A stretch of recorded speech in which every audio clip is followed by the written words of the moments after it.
Hello friends, welcome to smart friends. KCT NEET first round option ಎಂಟ್ರಿಗಿಂತ ಮುಂಚೆ ಏನೇನು procedure ಇರುತ್ತೆ ಅಂತ ಈ ವಿಡಿಯೋದಲ್ಲಿ ಕಂಪ್ಲೀಟ್ ಆಗಿ ಹೇಳ್ತೀನಿ. ಯಾಕಂದರೆ ಭಾಳಷ್ಟು ಮುಂಚೆ ಕನ್ಫ್ಯೂಷನ್ ಇದೆ. ಇವಾಗ ನೆಕ್ಸ್ಟ್ ಏನು ಸ್ಟಾರ್ಟ್ ಆಗುತ್ತೆ, ನೆಕ್ಸ್ಟ್ ಏನೇನು ಪ್ರೊಸೀಜರು, ಆಪ್ಷನ್ ಎಂಟ್ರಿಗಿಂತ ಮುಂಚೆ ಯಾವಾಗ ಆಪ್ಷನ್ ಎಂಟ್ರಿ ಸ್ಟಾರ್ಟ್ ಆಗುತ್ತೆ, ಯಾವಾಗ ವೆರಿಫಿಕೇಷನ್ ಸ್ಲಿಪ್ಪು ಬಿಡ್ತಾರೆ, ಭಾಳಷ್ಟು ಮುಂಚೆ ಕನ್ಫ್ಯೂಷನ್ ಇದೆ. ಅದಕ್ಕೋಸ್ಕರ ಈ ವಿಡಿಯೋ ಕಂಪ್ಲೀಟ್ ಆಗಿ ನೋಡಿ.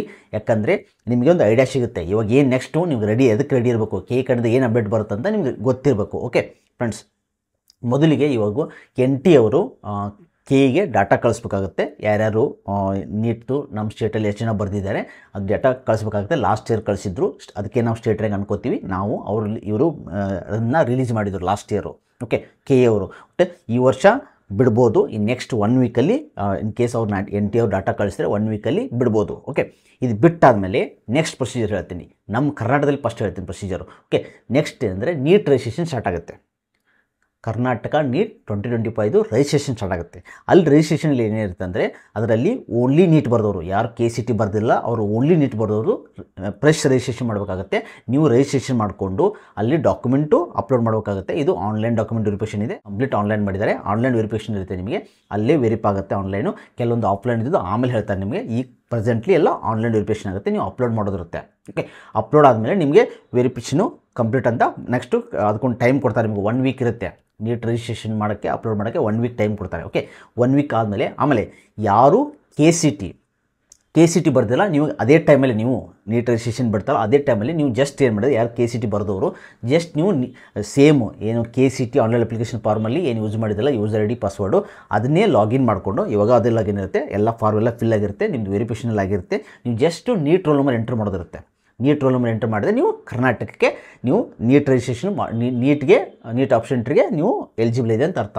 ಸೊ ಕಂಪ್ಲೀಟು KCT ನೀಟ್ ಎರಡಕ್ಕೂ ನೀವು ಕೌನ್ಸಿಲಿಂಗ್ ನೀವು ಮಾಡ್ಬೋದು ಅಂತ ಅರ್ಥ. So NEET roll number compulsory entry ಮಾಡಲೇಬೇಕು. ಯಾರು KCT ಬರೆದ್ರೆ ಅವರು, ಯಾರು ಓನ್ಲಿ ನೀಟ್ ಬರೆದ್ರೆ ಅವ್ರು ನೀಟ್ ರಿಜಿಸ್ಟ್ರೇಷನ್ ಮಾಡಬೇಕಾಗುತ್ತೆ. ಓಕೆ, ಇದಾದಮೇಲೆ ನೀಟ್ ರಿಜಿಸ್ಟ್ರೇಷನ್ ಬಿಡ್ತಾರೆ. ಓಕೆ, ಇದಕ್ಕೆ 1 ವೀಕ್ ಟು ನಿಮ್ಮ 10 ಡೇಸ್ ಅಂದ್ಕೊಳ್ಳಿ. ಓಕೆ, ಆ ಗ್ಯಾಪಲ್ಲಿ MCC ಕೌನ್ಸಿಲಿಂಗ್ ಸ್ಟಾರ್ಟ್ ಮಾಡಬೇಕು.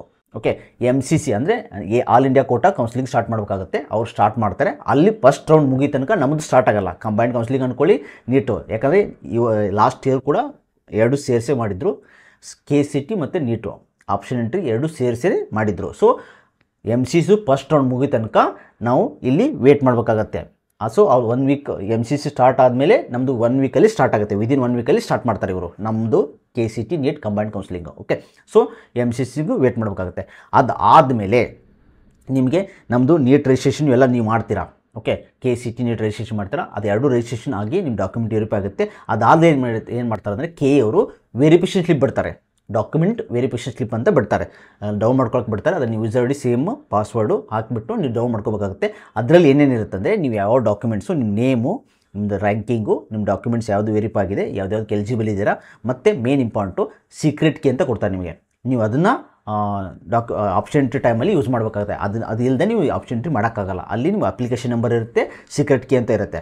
ಅವೆರಡು ಯೂಸ್ ಮಾಡ್ಕೊಂಡು ನೀವು ಆಪ್ಷನ್ ಎಂಟ್ರಿ ಲಾಗಿನ್ ಆಗಬೇಕಾಗುತ್ತೆ. ಓಕೆ, ಆ ಸೀಕ್ರೆಟ್ ಕೀನ ಕರೆಕ್ಟಾಗಿ ಇಟ್ಕೊಳ್ಳಿ, ಯಾರಿಗೂ ಶೇರ್ ಮಾಡಬೇಡಿ. ಓಕೆ, ಇದು ಆದಮೇಲೆ ನಿಮಗೆ option entry first round schedule ಬರ್ತಾರೆ. ಫಸ್ಟ್ ರೌಂಡ್ ಶೆಡ್ಯೂಲ್ ಯಾವ ರೀತಿ ಇರುತ್ತೆ ಅಂದರೆ ಇವತ್ತು ನಿಮಗೆ ಆಪ್ಷನ್ ಎಂಟ್ರಿ ನೀವು ಮಾಡ್ಬೋದು. ಸೊ ಅಲ್ಲಿ ನೀವೇನಂದರೆ ಕಂಬೈನ್ಡ್ ಆಪ್ಷನ್ ಎಂಟ್ರಿ ಇರೋದ್ರಿಂದ ನೀವೇನು ಮಾಡಬೇಕಾಗುತ್ತೆ ಅಂದರೆ ನಿಮ್ಮ ಪ್ರಿಫರೆನ್ಸ್ ನೀವು ಮೊದಲೇ ರೆಡಿ ಮಾಡಿ ಇಟ್ಕೋಬೇಕಾಗುತ್ತೆ. ಮನೇಲಿ ಕುಂತು ಇನ್ನೂ ಟೈಮ್ ಇದೆ 1 ಮಂತು, ನೀವು ಮೊದಲೇ ರೆಡಿ ಇಟ್ಕೊಳ್ಳಿ. ವೆದರ್ ನೀವು ಫಸ್ಟ್ ನೀಟ್ ಹಾಕ್ತೀರಾ, ಯಾವ ಥರದ್ರೂ ಮಿಕ್ಸ್ ಹಾಕ್ಬೋದು. ಓಕೆ, ಮತ್ತು ಆಪ್ಷನ್ ಎಂಟ್ರಿ ಅನ್ಲಿಮಿಟೆಡ್, ನೀವು ಎಷ್ಟಾದರೂ ಹಾಕ್ಬೋದು. ನೀವು ಫಸ್ಟ್ ಮೆಡಿಕಲ್ ಹಾಕಿ.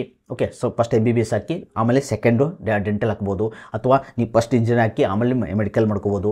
ಓಕೆ, ಆಮೇಲೆ ಮೆಡಿಕಲ್ ಮಾಡಿಕೊಂಡು ಒಂದು ಕಾಲೇಜ್ ಮೆಡಿಕಲ್ಲು, ಒಂದು ಕಾಲೇಜ್ ಡೆಂಟಲು, ಒಂದು ಕಾಲೇಜ್ ಆಯುಷು, ಆ ಥರ ಹಾಕ್ಬೋದು. ಯಾವ ಥರ ಬೇಕಾದ್ರೆ ಹಾಕ್ಬೋದು, ನಿಮ್ಮ ಪ್ರಿಫರೆನ್ಸ್ ಇರಬೇಕು. ಓಕೆ, ಸೊ ನೀವು ಡಿಸೈಡ್ ಮಾಡ್ಕೋಬೇಕು.